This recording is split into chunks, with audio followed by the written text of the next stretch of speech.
Breaking today, everyone, the Supreme Court has upheld President Trump's travel ban. The president says this is a great victory for our country. Meanwhile, the House has delayed its vote on the compromise immigration bill, and we're told it may happen tomorrow. Joining me right now, Republican Congressman from Oklahoma, Markwayne Mullin.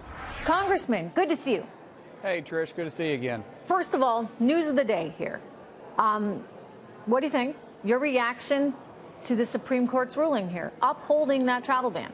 Well, I think the Supreme Court got it right. Unfortunately, what we continue to see is the 5-4 decisions coming out of the court, and in my opinion, it's either constitutional or it's not, and this decision is well within the president's authority. I mean, this isn't about immigration. This is about national security and the national security risk we run by not properly vetting these individuals traveling from these countries. Mm-hmm.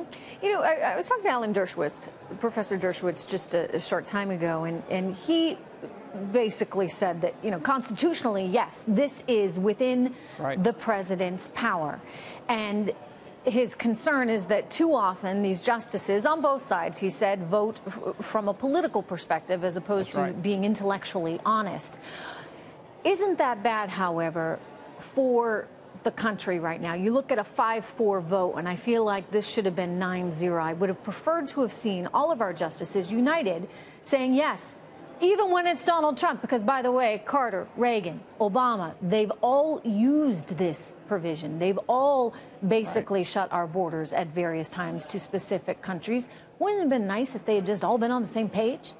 Well, Trish, we continue to see this. In fact, those that opposed the decision, their statement came out and somehow are wanting to hold the president's words from a campaign against him, saying that he can't enforce his constitutional authority underneath the executive branch.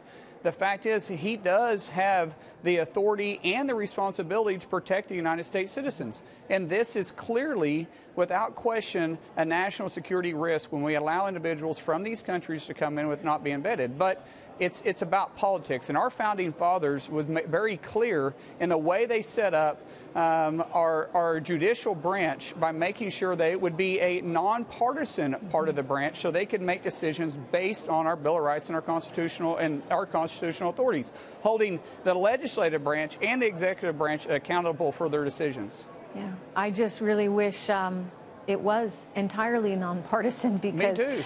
Those founding fathers were some pretty smart guys. I mean, really, truly brilliant. And Trish, too often we see decisions like this happen, and I think the American people, I think the president, and I know for sure myself, we're getting sick of these decisions.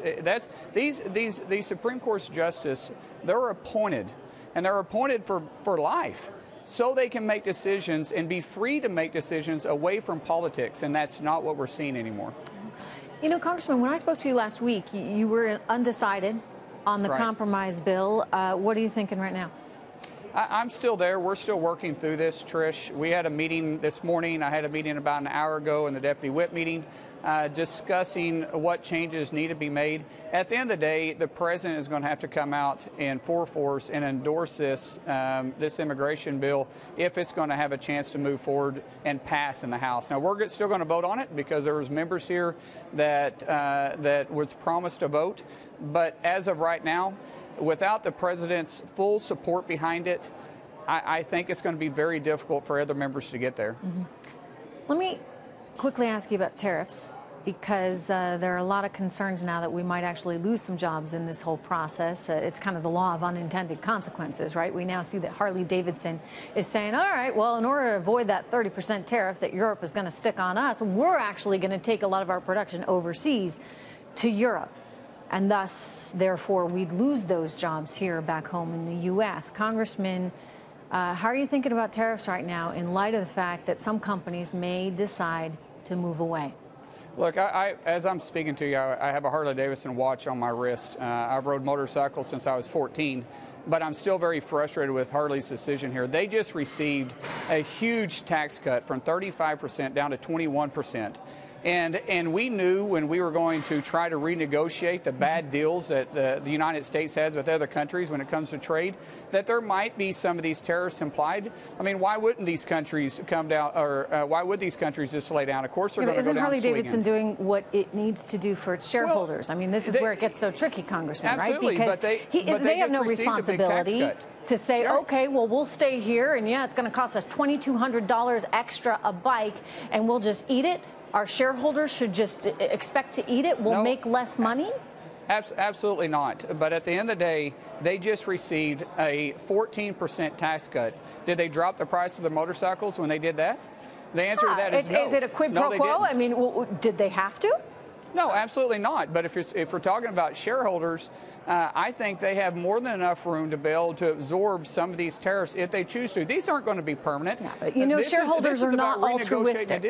And if we become altruistic as shareholders, as American shareholders, then we're never going to get ahead, right? I mean, part of the desire there is to see the company become more and more successful, which means make more and more money. And in a capitalist society, you're not going to say, well, okay, let me just, pay more. For anything and get stuck with a 30% tariff overseas. That's not what shareholders would want them to do. I agree with that, but this negotiation that we're doing with other countries is bigger than just one company. This is about also allowing our automakers to be able to sell vehicles over in Europe, too. It's about us being able to expand our manufacturers and be able to compete in other countries rather than just have a one-way deal where they can do business in our country and we can't in theirs. So why Harley-Davidson has to do what's best for their company, I still believe they have more than enough room to be able to absorb some of those tariffs if they chose to with the tax cut that they just received.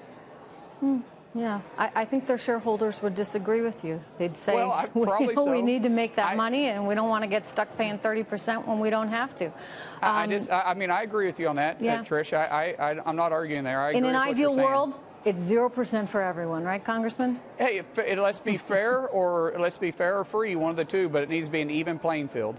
Could get a little rocky in the meantime. Congressman Mullin, thank you. Good to see you, sir. Thank you.